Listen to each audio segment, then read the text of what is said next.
이 시간 하나님께서 우리에게 주시는 말씀은 출애굽기 7장 1절부터 13절까지 말씀입니다. 구약 성경 90면에 있는 출애굽기 7장 1절부터 13절까지 말씀입니다. 출애굽기 7장 1절부터 13절까지 말씀을 저와 여러분이 교독하시고 마지막 13절은 합독하겠습니다. 여호와께서 모세에게 이르시되 볼지어다 내가 너를 바로에게 신같이 되게 하였은즉 내 형 아론은 내 대언자가 되리니 내가 내게 명령한 바를 너는 내 형 아론에게 말하고 그는 바로에게 말하여 그에게 이스라엘 자손을 그 땅에서 내보내게 할지니라. 내가 바로의 마음을 완악하게 하고 내 표징과 내 이적을 애굽 땅에서 많이 행할 것이나 바로가 너희의 말을 듣지 아니할 터인즉 내가 내 손을 애굽에 뻗쳐 여러 큰 심판을 내리고 내 군대 내 백성 이스라엘 자손을 그 땅에서 인도하여 낼지라. 내가 내 손을 애굽 위에 펴서 이스라엘 자손을 그 땅에서 인도하여 낼 때에야 애굽 사람이 나를 여호와인 줄 알리라 하시매 모세와 아론이 여호와께서 자기들에게 명령하신 대로 행하였더라.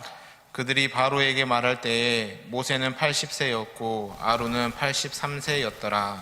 여호와께서 모세와 아론에게 말씀하여 이르시되 바로가 너희에게 이르기를 너희는 이적을 보이라 하거든 너는 아론에게 말하기를 너의 지팡이를 들어서 바로 앞에 던지라 하라. 그것이 뱀이 되리라.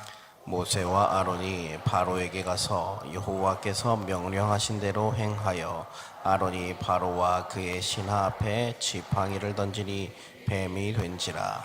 바로도 현인들과 마술사들을 부르매 그 애굽 요술사들도 그들의 요술로 그와 같이 행하되 각 사람이 지팡이를 던짐에 뱀이 되었으나 아론의 지팡이가 그들의 지팡이를 삼키니라.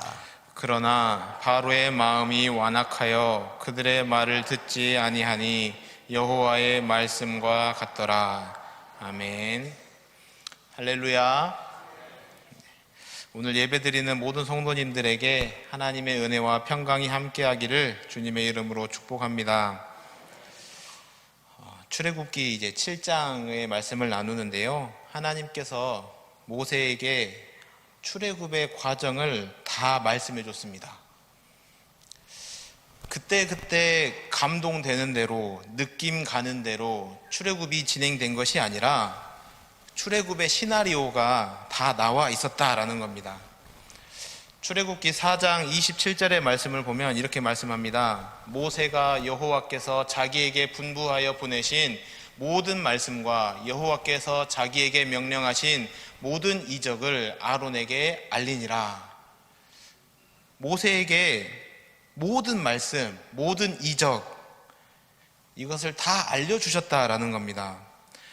모세가 받은 이 출애굽의 시나리오는 크게 4개로 정리를 할 수가 있는데 첫 번째가 뭐냐면 먼저 이스라엘 장로들에게 말씀을 전하는 겁니다. 출애굽에 대한 하나님의 말씀을 전하는 겁니다. 두 번째 그림이 뭐냐면 이제 그 이스라엘의 장로들과 함께 바로 앞으로 나아가서 말씀을 전하는 겁니다.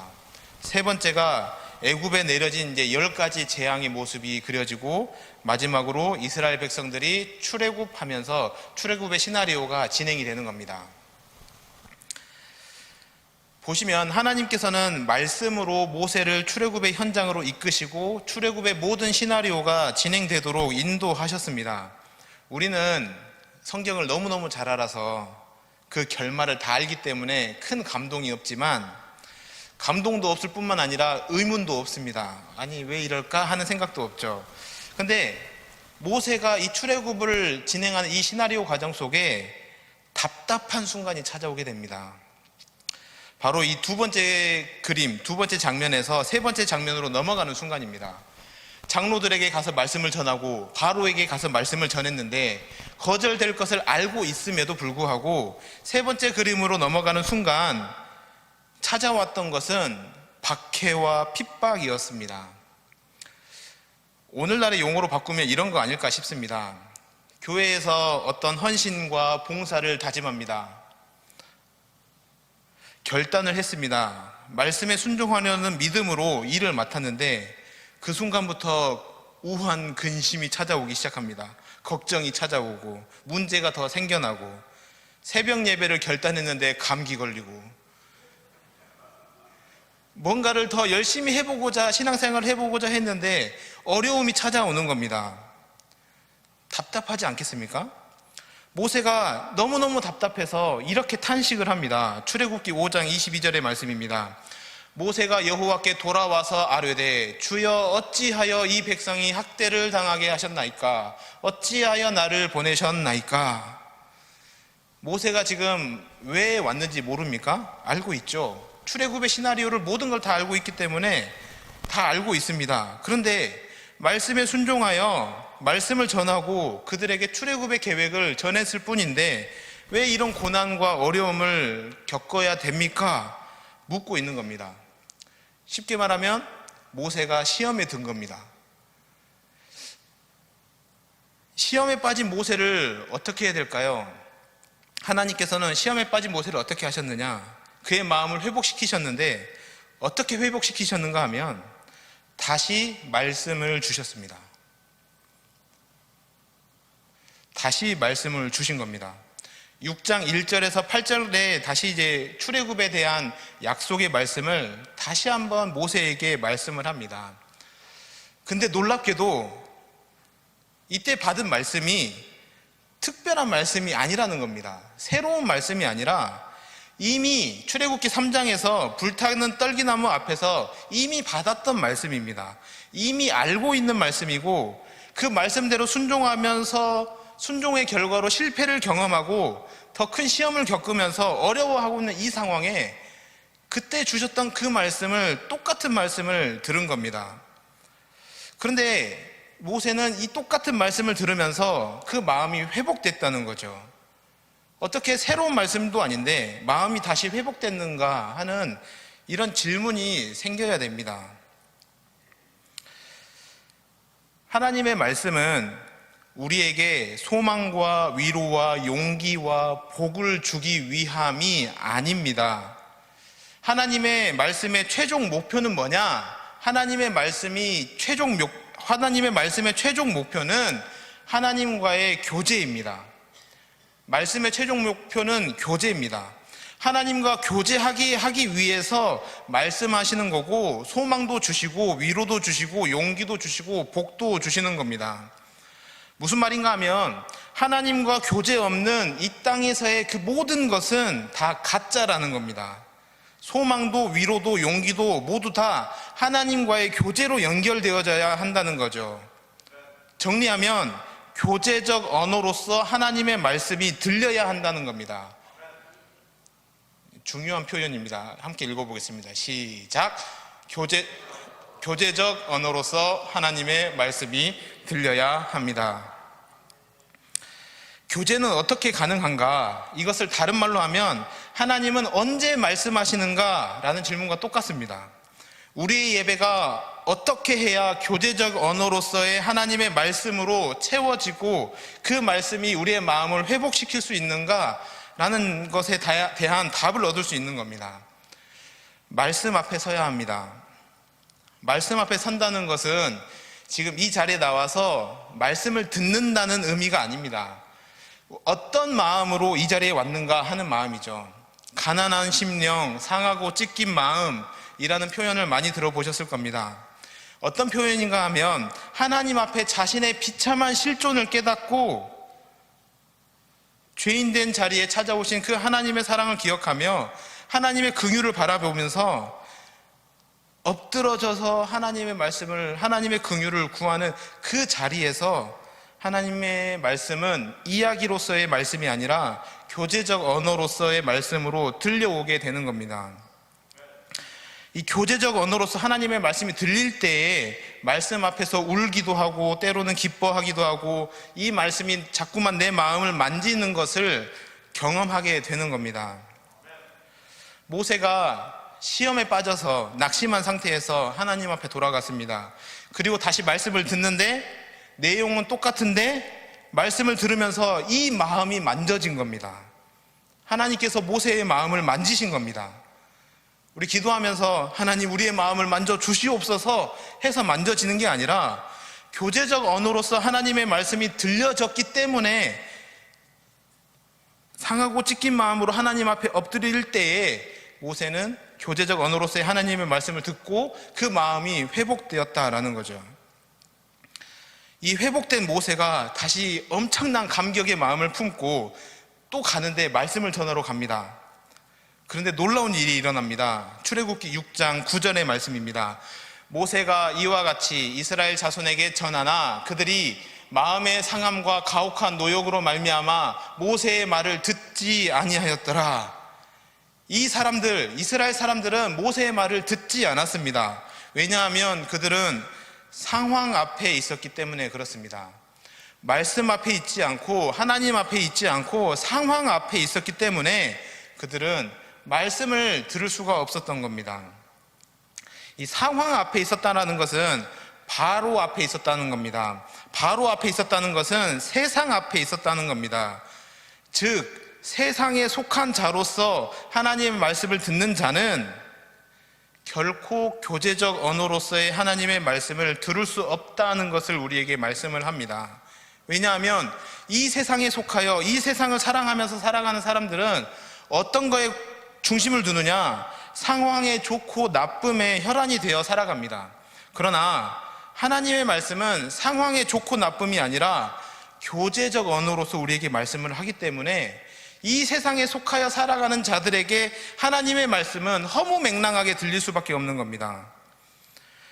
사람들이 다 상황에 대해서 이야기하는데 하나님께서는 하나님과의 관계에 대해서 말씀하시고 하나님의 뜻을 말씀하시고 구원을 말씀하시고 언약에 대하여 말씀을 하고 있기 때문에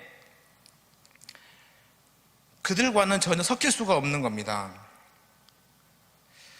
그래서 우리가 좀 잘 분별할 줄 아는 지혜도 필요합니다. 말씀을 상황으로 해석하는 교회가 상당히 많이 있습니다. 말씀은 언약으로 해석해야 합니다. 관계로 해석해야 되고 교제로 해석해야 됩니다. 말씀을 통하여 상황이 나아져서 이 말씀이 교제로까지 이어진다면 이게 제대로 된 말씀이라는 거죠. 이스라엘 민족이 모세의 말을 듣지 않았다라는 것은 물리적으로 귀를 막았다라는 의미일 수도 있지만 하나님의 말씀을 전에 들었지만 이게 그들에게는 전혀 위로가 되지 않았다는 의미가 담겨 있습니다. 마음이 상하고 다시 하나님이 회복시키셔서 다시 사명 감당하러 나갔지만 또 말을 듣지 않고 모세가 또 좌절해서 하나님 앞에 나아가는데 하나님께서 또 뭐라 하시느냐? 또 바로에게 가서 말씀을 전하라. 또 똑같은 말씀을 하시는 겁니다. 6장 10절 11절 말씀을 함께 보시겠습니다. 6장 10절 11절 여호와께서 모세에게 말씀하여 이르시되 돌아가서 애굽 왕 바로에게 말하여 이스라엘 자손을 그 땅에서 내보내게 하라. 지금 모세라면 어떻게 행동하시겠습니까? 여러분이 모세는 여기서 한번 튕깁니다. 아니 이스라엘 자손도 말을 듣지 않는데 저 바로가 말을 듣겠습니까? 나는 입이 둔한 자입니다. 이 바로를 설득할 용기가 없다는 겁니다. 그러자 하나님께서 오늘 읽었던 이제 본문으로 들어옵니다. 출애굽기 7장 1절에 여호와께서 모세에게 이르시되 볼지어다 내가 너를 바로에게 신같이 되게 하였은즉 내 형 아론은 내 대언자가 되리니. 지금 동역자를 붙여주신 겁니다. 이제 이스라엘에는 하나님의 말씀을 전하는 2명의 설교자가 등장하게 됩니다. 누굽니까? 모세와 아론입니다. 잠깐 곁다리로 빠져서 여기에서 잠깐 이제 진정한 설교자는 누구인가에 대해서 잠깐 생각해 보고자 하는데요. 얼마 전에 새벽 예배 때도 잠깐 나누었는데 설교자에 대한 평가는 크게 2가지로 구분할 수 있습니다. 내용과 전달력입니다. 네. 이렇게 되면 딱 PPT가 딱 나와야 되는데 무슨 말을 전하느냐보다 더 중요한 것은 내용. 내용은 뭐냐 하면 출처입니다. 출처. 어디로부터 온 말씀인가? 누구로부터 나온 말씀인가? 이게 하나님으로부터 나온 말씀인가? 나로부터 나온 말씀인가? 이 출처가 중요합니다. 30년, 40년 목회하신 우리 목사님들을 보면 이런 말씀들을 합니다. 이 성도들의 눈빛만 봐도 이제 어떤 상황인지를 다 안다는 겁니다. 그래서 이 상황을 염두에 두고 말씀을 전하는 경우가 있습니다. 많은 경우 이때 내 말이 전해지기도 한다라는 겁니다. 조금 위험한 발언일 것 같아가지고 설명을 더 해드리려고 하는데, 성경으로부터 나오는 말씀은 하나님으로부터 온 말씀이 분명합니다. 정말 분명합니다. 네. 그런데 성경을 통해서 말씀을 전하는데 이 말씀에 있는 메시지를 그대로 찾아서 전하지 않고, 만약 설교자가 이 말씀은 성도들이 듣기 어렵겠다 해서 이건 빼고, 이 말씀은 조금 위로가 되겠다 싶어서 추가하고, 거기에 성도들이 듣고 싶어하는 말을 더 추가해서 전하면 이 설교는 나로부터 나온 설교가 되고 맙니다. 그래서 성경은 성경이 해석하도록 해야 합니다. 하나님으로부터 온 말씀을 출처를 분명하게 하고 또 그 말씀을 전하는 기술도 평가가 돼야 되죠. 사실은 논리적이고 성도들이 공감할 수 있는 언어로 또 현대적인 감각으로 전하는 이 능력도 설교자에게 굉장히 중요한 덕목입니다. 내용과 전달력, 이 두 가지를 비교해서 보면 설교자는 총 4부류의 설교자가 있습니다. 첫 번째 설교자가 어떤 설교자입니까? 하나님으로부터 온 말씀을 정말 유능하게 전하는 유능한 참 설교자가 있을 수 있겠죠. 하나님으로부터 온 말씀을 그대로 전달하는, 그런데 말도 잘해요. 전달력도 있어요. 성도들이 아무도 안 졸아. 아주 최상의 설교자일 겁니다. 두 번째 설교자가 있습니다. 하나님으로부터 온 말씀을 받았습니다. 그런데 전달력이 조금 부족합니다. 모세처럼 말이죠. 말이 어눌하다고 했죠. 무능한 참 설교자가 있을 수 있겠습니다. 세 번째는 유능한 거짓 설교자가 있을 수 있습니다. 유능합니다. 그런데 자꾸 내 말을 합니다. 하나님의 말씀을 왜곡해서 사람들이 듣고 싶어하는 말을 하게 되죠. 그런데 놀라운 것은 이 유능한 거짓 설교자들이 목회하는 곳은 사실은 굉장히 성공이 뒤따르게 됩니다. 왜냐하면 사람들의 간지러운 부분, 필요한 부분, 그것들을 만져주고 터치해주기 때문에 굉장히 목회적으로 성공하신 분들도 꽤 많이 있습니다. 네 번째 설교자가 있습니다. 무능한 거짓 설교자. 이분들이 있는 데는 교회 문 닫는 데입니다. 이제 할 수가 없습니다. 그래서 이제 유능한 거짓 설교자를 흉내들을 많이 내죠. 근데 전달이 잘 안 됩니다. 무능해서. 그래서 잘 안 되니까 자꾸만 강단에서 이상한 행동을 합니다. 그래서 몸부림을 치면서 하지만 그 교회에는 결국에 문을 닫게 되는 거죠. 오늘 이스라엘에 있었던 2명의 설교자를 생각해 보면 모세는 무능한 참 설교자에 가깝겠죠. 왜냐하면 나는 말이 부족합니다 라고 이야기를 했기 때문에 그렇습니다. 아론을 한번 생각해 볼까요? 아론이 전한 말씀은 모세가 받은 하나님의 말씀을 전하는 사람입니다. 그러면 아론이 전하는 말씀의 출처는 하나님으로부터 온 말씀을 전하는 거죠. 그러니까 참 설교자입니다. 그리고 말도 잘합니다. 베스트죠. 유능한 참 설교자의 모습입니다.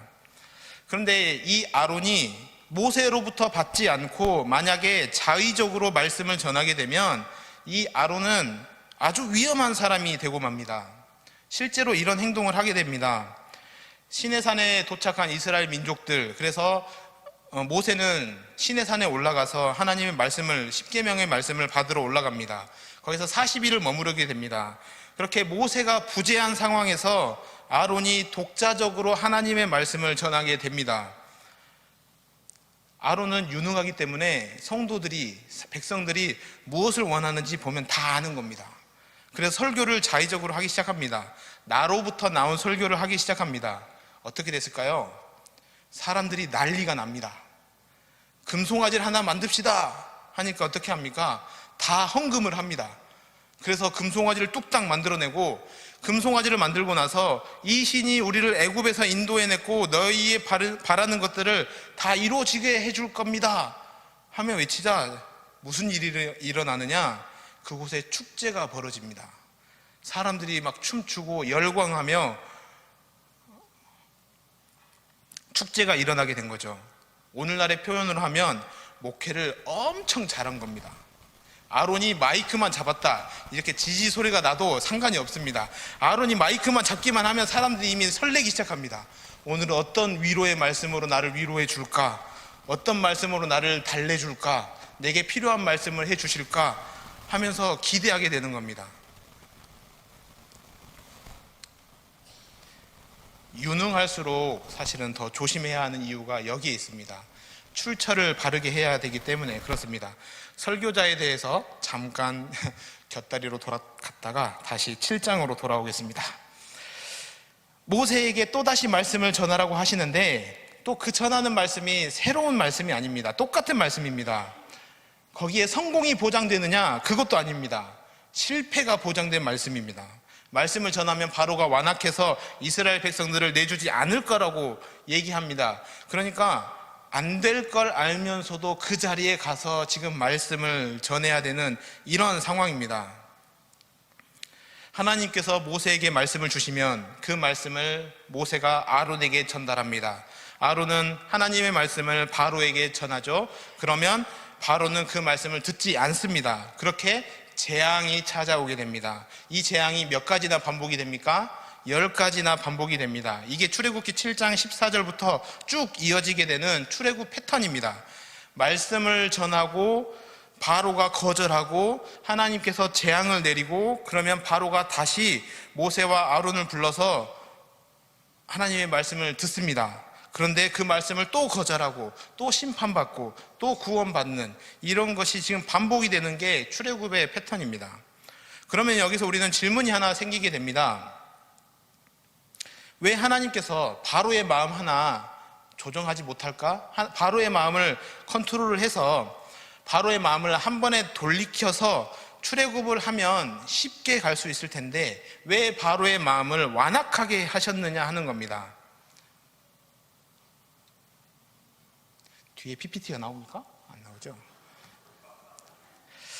왜 바로의 마음을 완악하게 하셨느냐? 이 말을 다른 말로 표현하면 왜 심판의 구원인가 하는 말입니다. 오늘 말씀 제목입니다. 왜 심판의 구원인가? 바로의 마음을 완악하게 한 것은 하나님께서 하신 겁니다. 그래서 어떻게 하십니까?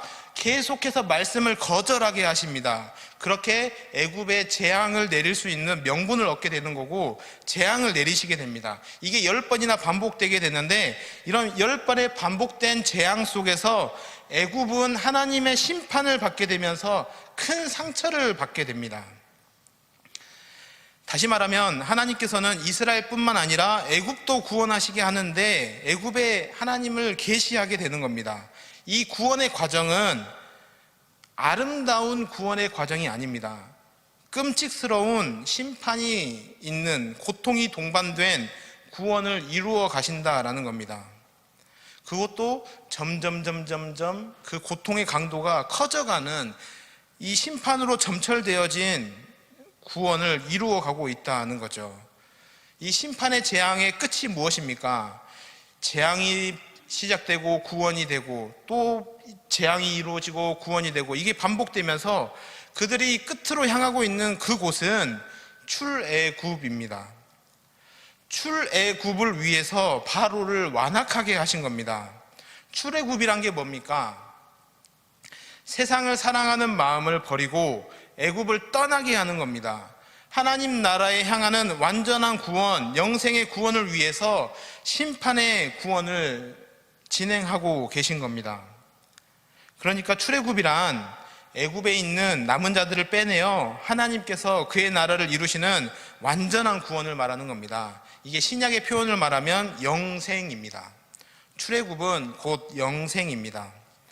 하나님께서 심판이 동반된 구원을 베푸시는 이유는 심판 때문에, 심판으로 인해서 애굽을 사랑하는 마음, 이 마음을 완전히 버릴 수 있도록, 이 출애굽할 수 있도록, 세상을 떠날 수 있도록 하나님께서 진행하고 계시는 구원의 과정이라는 겁니다. 예수님께서 이 땅에 오셔서 완성하신 십자가 구원도 똑같은 맥락입니다. 많은 표적과 기사를 행하십니다. 이 표적을 통해서 애굽의 10가지 재앙과 마찬가지로 완전한 구원, 완전한 영생을 보여주는 겁니다.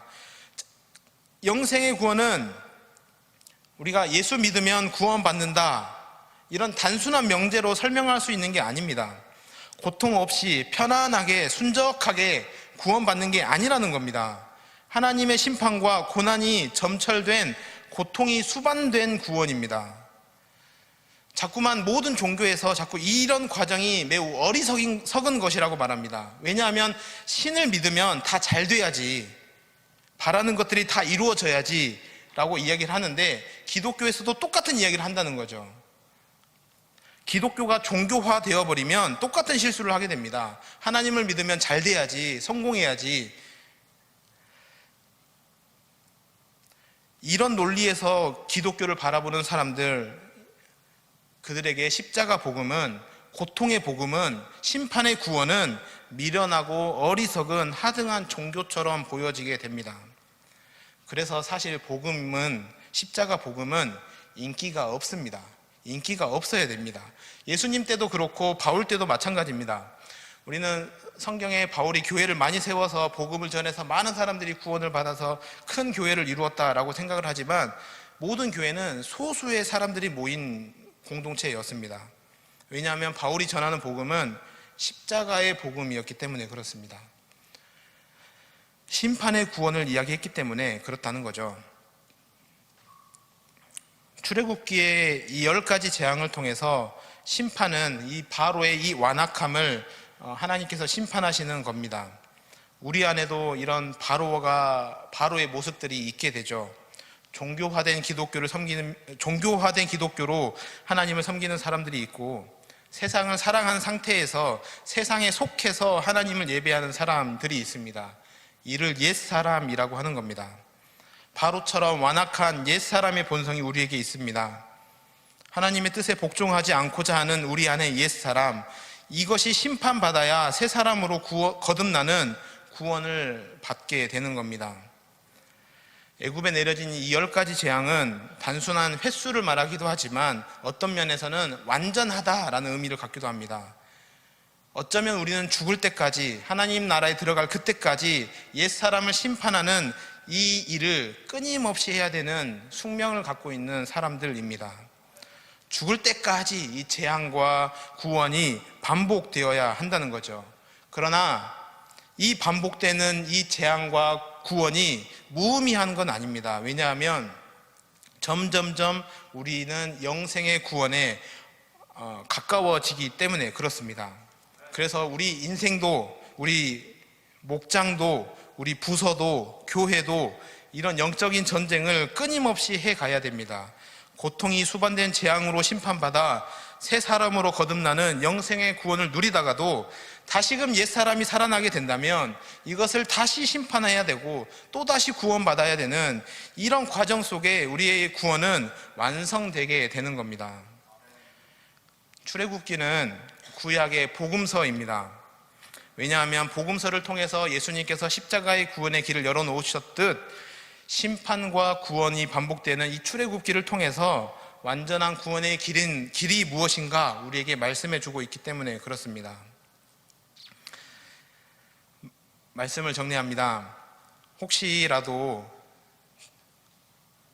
예배를 드리며 고난이 나에게 찾아와서 왜 이런 일이 내 삶에 일어납니까? 하나님, 왜 나를 보내셨습니까? 어찌하여 나를 보내셨습니까? 모세처럼 묻고 있는 분이 있을지 모르겠습니다. 모세도 그 자리에 있었습니다. 모세도 어찌하여 나를 보내셨습니까? 그러나 하나님은 그때 말씀을 다시 들려주셨습니다. 그 말씀은 새로운 말씀이 아니었습니다. 이미 아는 말씀이었고, 그러나 그 말씀이 교제의 언어로서 모세에게 들려지게 되자 모세는 회복되어 다시 사명의 길을 걸어가게 됩니다. 우리 모두 모세처럼 상황 앞에 서지 말고 하나님 앞에 설 수 있는 은혜가 있기를 주님의 이름으로 축복합니다. 결과 앞에 서지 말고 말씀 앞에 서셔야 합니다. 세상 앞에 서지 말고 주님 발 앞에 엎드릴 때 하나님의 말씀은 교제의 언어로서 나에게 들려지는 진정한 말씀이 되어지게 되는 겁니다. 우리의 낙심한 마음, 상한 심령, 흩어진 생각, 붙잡히지 않는 이런 감정들을 하나님께서 그때 만지시게 되는 겁니다. 이런 과정을 통해서 우리는 깨닫게 되는 거죠. 하나님께서는 심판을 통해서 나를 구원하시는구나. 고난을 통해 애굽을 싫어하게 하고 상처를 통해 세상을 붙잡지 않게 되고 눈물을 통해 하나님을 찾게 되고 막힌 길을 통해 주님을 의지하게 만드시는구나 라는 것을 깨닫게 되는 겁니다. 결국 이 모든 과정을 통하여 우리를 출애굽하여 하나님 나라로 인도하시는구나 라는 것을 깨닫게 되는 겁니다. 심판의 구원은 두렵고 무서운 구원이 아니라 하나님만이 하실 수 있는 가장 완전한 구원입니다. 오늘도 그 하나님 앞에, 말씀 앞에 서서 주의 구원하심을 바라보는 은혜가 함께하는 우리 모두가 될 수 있기를 주님의 이름으로 축복합니다. 함께 기도하겠습니다. 사랑과 은혜의 하나님 아버지, 오늘 우리에게 주신 말씀을 통하여 깨닫게 하심을 감사합니다. 주님, 우리는 출애굽을 원하면서도 여전히 애굽을 사랑하는 마음이 있음을 고백합니다. 세상을 붙잡으면서 하나님 나라를 기대하는 모순된 마음을 가진 연약한 존재임을 다시금 고백합니다. 하나님, 우리 안에 바로와 같은 완악함을 깨뜨려 주시옵소서. 우리의 의지와 고집, 우리의 세상을 사랑하는 이 마음을 끊어내게 하여 주셔서 심판이 동반된 구원을 통하여 우리를 참된 출애굽의 길로 인도하여 주시옵소서. 고난을 두려워하지 않게 하시고 시험 앞에서 흔들리지 않게 하시며 모든 상황 속에서 하나님이 일하시는 구원의 손길을 보게 하여 주시옵소서. 주님, 우리의 마음이 말씀 앞에서 상하고 찢긴 마음이 되게 하시고 교제적 언어로 말씀하시는 하나님의 음성을 매 순간 듣게 하여 주시옵소서. 오늘 또 우리를 애굽에서 건져내시고 하나님 나라로 인도하시는 심판의 구원의 은혜를 찬양합니다. 예수님의 이름으로 기도드립니다. 아멘.